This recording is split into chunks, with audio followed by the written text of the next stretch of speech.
Ej, danes je jota za kosil, kam imaš raj? Kislo zelje ali kislo repo? Oboje. Oboje. Ok, danes delamo joto.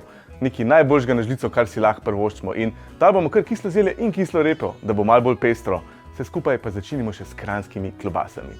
Gremo kar kuhati.